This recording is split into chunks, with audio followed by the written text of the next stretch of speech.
Hey, everybody. Welcome back to another episode of Doctors Living Deliberately. I'm Dr. Arpita Gupta DePalma, and I'm excited to have Dr. Hersh with me here today. We are going to talk a little bit about something that a lot of times we don't like talking about, and that's vulnerability, why we struggle with it, and what makes us so fearful of just being open, exposing ourselves. So, hey, Michael, how you doing? How's it Hi, going? I am doing great. And yes, you're totally right.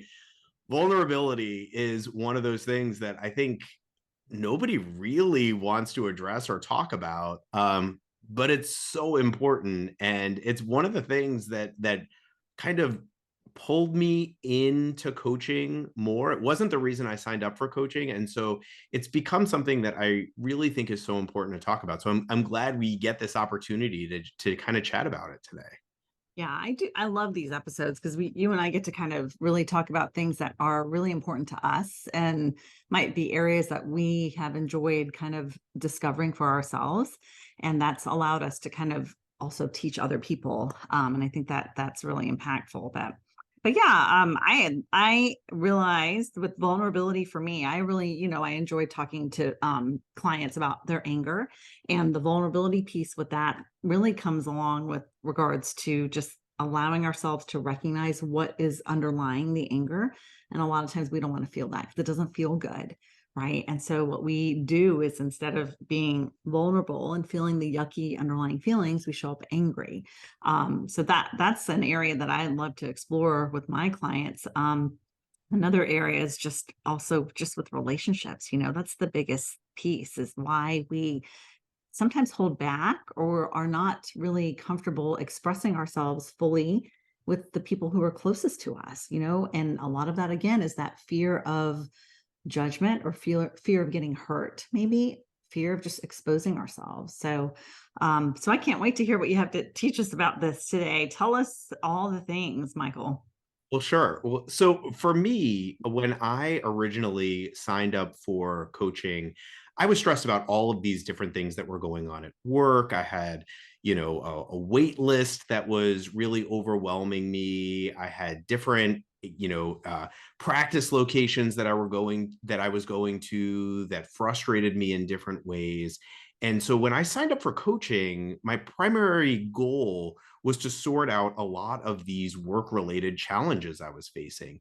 All of these things were definitely kind of propelling me into burnout, and I was so overwhelmed by all of these things. And so I remember I was in a program that had a group coaching component to it, and in the group coaching component, you get to speak one to one with the coach, but there's all these other people watching. And you can't see them, you can't see their faces, you don't know if what they're thinking. And so I remember getting coached that evening. It was a great conversation with the coach, and I got off the call feeling so much better about those work related issues that I had brought to the call that night. And then I couldn't sleep. I tossed and turned all night long thinking about what all the other doctors on that call thought of me. Did they think that my issues were dumb? Did they think that all of these things that were bothering me, that were overwhelming me, that they really weren't all that important? Do I come off as weak when I complain about these things? And so I brought these thoughts to a one to one coaching call. And it was there that I realized, man, my big issue isn't with all of these things that are going on at work. It's that I have been hiding for so long. I just prefer not to be seen. And I have a huge issue with vulnerability. Mhm. And part of kind of the process that I've been going through over the last couple of years is getting comfortable leaning into vulnerability, because I had carried with me this thought that vulnerability was a weakness, right? And so if I allowed myself to be seen, then I was opening myself up to judgment. And by virtue of that, people were going to think all kinds of things about me. And the truth was that as I leaned into the vulnerability, I started feeling better. meeting more people, and finally started being able to live my life more deliberately, more intentionally, and building much deeper relationships with the people that I already, with new friends, and also deeper relationships with just the people in my life. And so that's when I realized how important vulnerability is and why I think it's such an important topic for us to talk about. Yeah, totally. It's like you found it was, I thought in my brain while you were talking that, oh, it's like when you have this dream that you're naked in the audience or something, or naked up on stage and everybody can see you, right? But yeah, I think you hit on a couple of really, really important points. But the first thing is what I realized is just having that compassion for yourself, right? To be able to recognize that I have fear of exposing myself for whatever it is. I have fear of sharing, and just maybe honestly, just having love for yourself, compassion for yourself to say, hey, I do recognize that I'm having these emotions and I am okay with it. I'm going to allow it to be there. But then also, the next step is having that courage to say, hey, I'm going to put it out there. I have the ability to put it out there. What I'm feeling is not unusual or atypical. It might be there with other people, or in terms of other people having it. And then, despite all of those things, you get that ability to connect with those other people once you actually put yourself out there. So it's almost a couple of steps of it, having that love for yourself, the compassion for yourself to recognize you're having those emotions, but then also having the courage then to speak about it and be open with others. So there's a lot of pieces, I think, that tie in together to allow yourself to take that first step to jump in. Absolutely. And I think, you and I are here doing this podcast because we feel, we know how important it is to live deliberately and intentionally. And part of that is leaning into vulnerability. And for me, I initially started, right? The idea of me doing a podcast and recording myself and doing videos 3 years ago, that would have been unfathomable to me. And a year and a half ago, I committed to sitting down and writing blog posts because for me, that was a giant leap in terms of writing down the things I was thinking and the things that I was feeling. But I still preferred to be hiding behind the page, behind the screen, and not be seen. And in order to kind of start to live the life that I really wanted to be living, I did have to lean into the discomfort that is being seen, that is vulnerability. And there's a really powerful quote from Brene Brown I really love. She talks about vulnerability, and she says, vulnerability is courage in you and inadequacy in me. I'm drawn to your vulnerability, but repelled by mine. And what I take away from that is when I am vulnerable with other people, right? To me, it can feel really raw. It can feel awful in some ways. But in that same process, I'm creating a connection with you that didn't previously exist. And it deepens that relationship. And becoming aware of that has really changed my life in so many ways. Because when you can stop hiding, when you can start being vulnerable with other people, you open up all of these opportunities in your life that didn't previously exist, and you get to start living the life that is more authentic, that is more of what you want. Yeah. How do you think that shows up for you? Oh, totally. I immediately, my brain goes to like saying sorry first, right? To your spouse or to your loved ones or to your friends. The, part of this is just, what do we get out of being right? And a lot of times we're scared to, again, be the first person to say I'm sorry, because again, we think it's us showing weakness, or we're being vulnerable by kind of admitting wrong doing, or being wrong, and that kind of holds us back. And inevitably, what's the expense of that? What's the cost of that? Right? Not being willing to say, I'm sorry first, a lot of times leads to further strife. And it's a lack of that connection, lack of that intimacy with your partner or friends or whoever it is.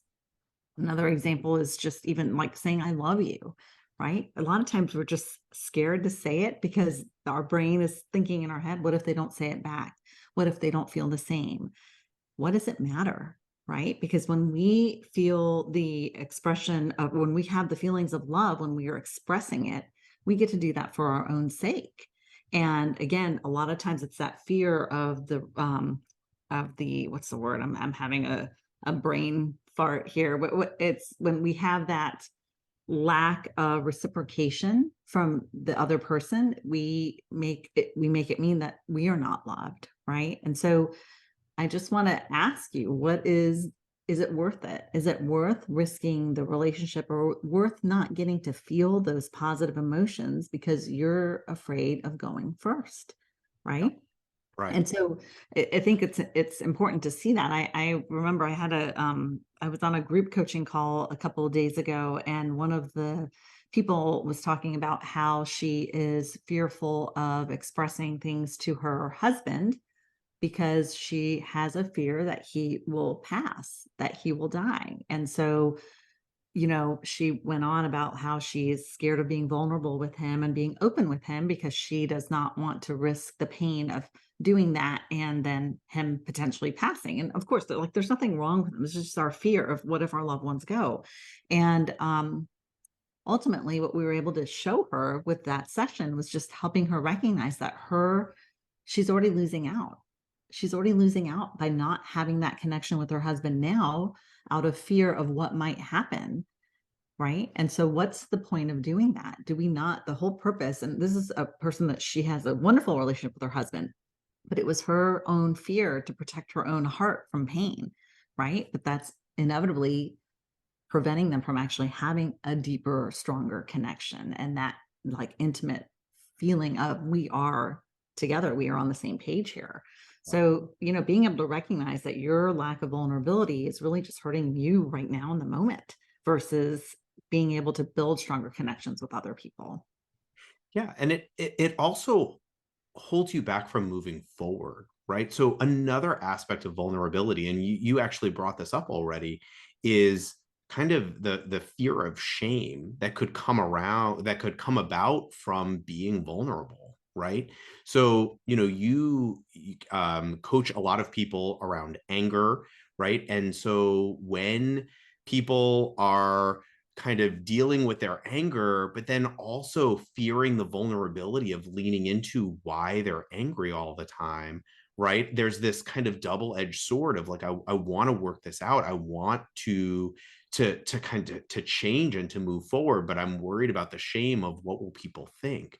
Right. And this was something huge for me, right? So, my where I did my GI fellowship training was a very very challenging couple of years for me. And there was a ton of overwhelm, a ton of frustration.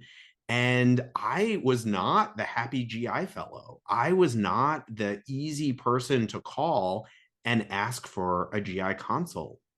And so, as I started kind of leaning into coaching and deciding that I wanted to be a coach, all of these kind of things came flooding back to me. How can I put myself out there and talk to people about vulnerability, about shame, about all of these things, knowing who I was when I was a fellow in training? And the truth was, I had to look at that head on and say to myself, yes, this is who you were, right? And you were doing the best you could at the time, right? You were kind of overwhelmed and exhausted and again just doing the best that you could with the resources that you had at the time. And that is not the person who I wanted to be, and it's not the person who I am today, but I have to be okay with who I was. Mhm. And then I have to lean into it and say, yes, but if I hold back now, if I don't talk about these things now, I am not the only one. In fact, I know that that tradition of the angry GI fellow lives on where I did my training. I continue to hear stories all the time from people that came before me and the people that came after me in that training program. But it's important to talk about it because it's the reality of what medical training can be for us, but it doesn't define who we are. And so leaning into the vulnerability, having an opportunity to talk about things and showing people that who you have been, who you were doesn't define you and doesn't have to mean anything about who you are today. That's why we're here today. And that's why talking about vulnerability is so vital. Yeah, it's funny that you said that because as you're talking about the fellowship, I remember when I had decided I'm going to become a coach and I'm going to start doing this work, I'm creating the copy for my brochure and creating the copy for my website. And I just remember having this fear that, wow, I'm going to put it all out there. I'm going to put it out there that I have been angry and how I show up and how I'm embarrassed with how I showed up with my kids. And I am really, really fearful of the repercussions of that or what people might think. And then immediately what I recognized is that nobody really cared, like in a negative manner. And B, it allowed other people to say, hey, I have the same issues. I'm so glad you said that. Can we talk more? Right? It opens up the option to have the conversation about things that we feel like we're the only people struggling with. But that's really not the case. A lot of people are dealing with similar struggles in their life. And if we are not vulnerable by allowing ourselves to discuss it openly, we are not allowing for those conversations. We're not allowing for that healing. And that's what's so important by being able to take that first step and speak about it. And you touched a little bit about that, being vulnerable with the anger and the shame around that. And really, yes, the first step is that vulnerability around being able to admit that I'm angry and I'm showing up that way and you have the shame. But the bigger piece of it is figuring out what is underneath. Right? Why am I so angry? What am I disappointed in my kids because they didn't get some award? Or am I embarrassed because my, family member behaved inappropriately at a party or get together? Whatever it is that is really underlying that overlying emotion is where we have to become and allow ourselves to be vulnerable to feel it. And that's where it takes that compassion and it takes that courage for our own sakes, for ourselves, to begin the process to allow it to be there. Right. And I think the other piece is also just recognizing that when we have that fear of not being vulnerable with our spouse. I mean, I even as I'm speaking, I'm thinking of clients that are like, I don't know why I have such a hard time opening up. I'm married to this person, for God's sake. And a lot of it goes back to their fear of I'm not good enough, fear of what if they leave me, right? And these are all those, again, going back to our thoughts that our brain is creating to keep us safe, protect us from exposing ourselves to danger. And that's where it starts with. And now we get to recognize that we don't have to continue that way. Yeah. And I'll tell you the other surprising thing about vulnerability. We talked about how when you are more vulnerable in life in general and in your relationships, you build stronger connections. And the incredible part about that is that when you then allow yourself to be vulnerable, if there is something that doesn't go well, maybe there is somebody that judges you, maybe something doesn't go well, you've built up these incredibly strong connections that help you to kind of pick yourself back up and move forward, right? So for me, as I have kind of bared my soul in a lot of these blog posts, right? And most of them have been really well received. But I knew that even when there was somebody out there on the internet saying something negative, that I had this kind of band of friends and family who were supporting me and the things that I were doing around me, so that when somebody came at me, I had all of these other people around me that when I was getting knocked down, they were helping me get back up again.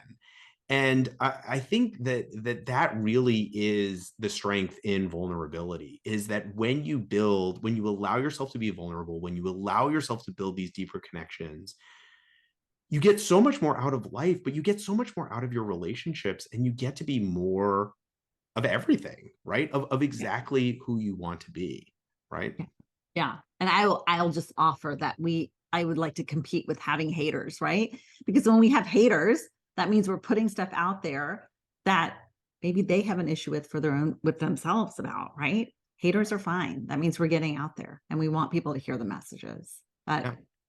I also just realized thinking about this, one of the areas with this vulnerability, I think it shows up again with me with the anger is this whenever I catch myself being in resistance, like with an employee or with a child or just another colleague, whenever I'm pushing, I feel like I'm pushing really hard against taking a minute to step back and just allowing compassion and just the flow of, hey, let me be curious here. Why am I pushing so hard?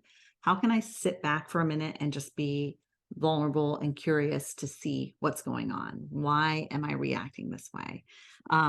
That goes back to a little bit, we talked about the awareness too, but right when I notice that I am really pushing hard for something, I'm kind of at odds, just being intentional about taking a step back and saying what's going on, that is allowing vulnerability, right? Because we push to get our way or fight because we have to be right about something. I I want you to take a minute when those instances happen and just be a little bit introspective as to why. What am I afraid of here? What's the danger that my brain is seeking that I'm trying to protect myself from? That Yeah. That's a huge key there is what am I afraid of? Right. Because that's where the vulnerability holds us back. Right. And I think, you know, for men and for male and for physicians in general, right, there's a lot that is kind of underlying there that we are supposed to be stoic and not have these emotions and these feelings and all of this stuff come up for us. We're just supposed to kind of push it down and move on from it. And I think that question is, what am I afraid of? What will happen if I allow myself to be vulnerable in this instance? What am I afraid is going to happen?